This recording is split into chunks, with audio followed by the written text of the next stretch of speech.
For 20 years, the Greek world had heard the rumors. A king across the sea who ruled from Egypt to India, whose armies were so vast that rivers ran dry when they stopped to drink.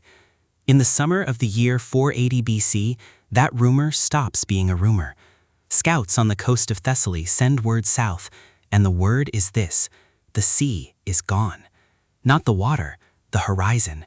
Where there should be open water, there are ships, thousands of them, stretching so far you cannot count where the fleet ends and the sky begins. Behind them, on land, an army so large that Greek writers will later claim it took 7 days and nights just to cross a single bridge. Most of the city-states of Greece look at that horizon and do the sensible thing. They send earth and water to the Persian king, the traditional gesture of surrender. But a handful of them don't. And one of those cities sends a king north with a plan so narrow, so specific, that it will end with his death, and yet somehow still count as one of the greatest victories in the history of war. This is the story of how a force that could fit inside a school gymnasium held the door shut against the largest army the ancient world had ever assembled. Not because of anything superhuman, but because they understood one simple fact about war that Persia never had to learn. It does not matter how many men you have, if only a few of them can reach you at a time. To understand what happens next, throw out the number in the title. 300 Spartans did not fight 300,000 Persians alone, and almost nothing about that sentence survives close inspection. Start with the Persian number. It comes from Herodotus, writing decades later, and even by ancient standards it strains belief. Logistics alone make an army that size nearly impossible to feed and water on the march through northern Greece. Modern historians, working from what the terrain and supply lines could actually support, put the real figure far lower, likely somewhere in the low hundreds of thousands at the absolute high end, and some estimates run dramatically smaller still. Nobody has a clean number, and anyone who gives you one with total confidence is telling you a story, not a fact. Now, the Spartan number. 300 is real. That much the record is consistent on. But 300 is not the army.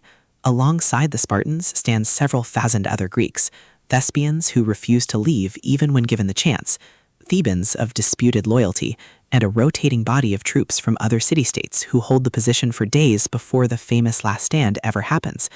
The 300 is the number of a single elite unit at the final fatal hour, not the size of the force that held the pass for most of the battle.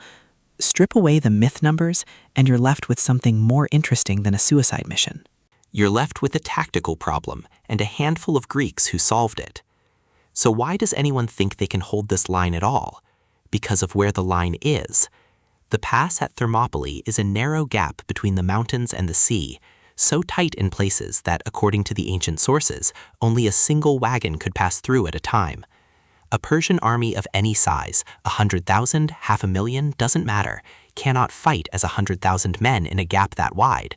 It can only ever fight as however any men can physically stand shoulder to shoulder in that space, and behind that front line, every other soldier in the empire is doing nothing but waiting his turn to die in exactly the same spot. Numbers stop being an advantage, they become a traffic jam. This is move 1, and the Greeks didn't invent the pass, they just recognized what it was worth and got there first.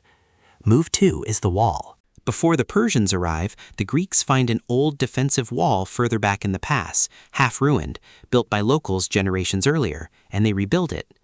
Now the fighting doesn't happen in open ground at all. It happens in front of a barrier, funneling an already narrow bottleneck down even further, so that the first Persian soldiers to make contact are already crowded, already off balance, already fighting uphill against men standing on solid footing behind a wall of their own choosing. Move 3 is the weapon, and it's the one people underestimate the most.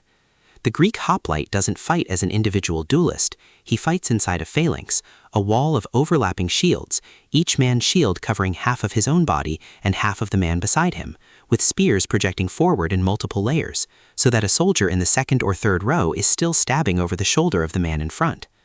To break a phalanx from the front, you don't just have to beat one man. You have to break a wall that's actively healing itself as it fights. Against the Persian infantry, who by the Greek accounts fought with lighter shields and shorter weapons, designed for speed and mobility, rather than this kind of grinding close-quarters wall of iron. The mismatch in the narrow pass is brutal. The Persian style is built to win through maneuver and numbers on open ground. Thermopylae denies them both. For 2 full days, this works. Wave after wave of the Persian king's infantry, and even his own elite guard, are thrown at the pass and thrown back, according to the Greek accounts, suffering losses badly out of proportion to what they inflict. The defenders rotate their city-state contingents through the front line, so exhausted men can rest while fresh ones take the wall. It is, by every measure the Greeks care about, working. The Persian king cannot go around the mountains, not without a fleet maneuver that carries its own risks, and cannot go through them. For 2 days, a force a fraction of his own size is holding the entire invasion of Greece in place. Then comes the part of this story that has nothing to do with courage or tactics at all. A local man named Ephialtes, native to the region, knows something the Persians don't: a narrow mountain path that loops around behind the pass entirely, bypassing Thermopylae's chokepoint completely. For a reward, he leads a Persian column over that path under cover of darkness. The Greeks had posted a small detachment of Phocian troops to guard that very route, but when the Persian force appears out of the mist above them, the Phocians retreat to higher ground rather than holding their own line, and the path is left open. Word reaches the Greek command in the pass before dawn. They are about to be surrounded. And this is the moment the story actually turns on. The Greek commander, a Spartan king named Leonidas, does not order a retreat. Most of the assembled Greek force withdraws, and this matters because it means the full Greek army was never trying to die there, it was trying to win there, and once winning stopped being possible, most of them left to fight another day. What stays behind is a rear guard, the 300 Spartans, alongside several hundred Thespians who volunteer to remain, and a contingent of Thebans whose presence is disputed in the sources. Their job is no longer to hold the pass, it's to buy time. Every hour they hold the encirclement is another hour for the rest of the Greek force to escape and regroup. They know they will not walk away from this. They stay anyway. What follows is not really a battle by the standards of the 2 days before it. It's an execution, drawn out as long as physically possible. Surrounded on both sides, the remaining Greeks fight, by the account that survives, until their spears break, then draw swords, then, according to the same account, fight with hands and teeth when even the swords are gone. Leonidas dies in the fighting. The Persians, once the position is finally overrun, are reported to have subjected his body to mutilation, a detail ancient writers include specifically to mark it as a departure from normal custom, a sign of how much this single narrow pass had cost the invasion in blood and time. Archaeology backs up the shape of this story, if not its exact numbers. Bronze arrowheads, consistent with Persian military equipment of the period, have been recovered from the hillside identified as the rear guard's final stand, embedded in a small rise where ancient sources describe the last defenders being cut down by archers once close combat became impossible. It's not a mass grave the size of Repton. There is no charnel house to point to here. The Greek dead were far fewer, and the site has been fought over, farmed, and eroded for 2,500 years. But the arrowheads sit exactly where the story says the ending happened. A small, hard confirmation underneath a legend that has been exaggerated in every direction for centuries. Here is the part that actually matters for the war, and it's not a moral point, it's a mathematical one. Thermopylae, in the end, is a Persian victory. The pass falls, the road south lies open, and the Persian king marches on to burn Athens to the ground within weeks. If you only count territory, the 300 lost.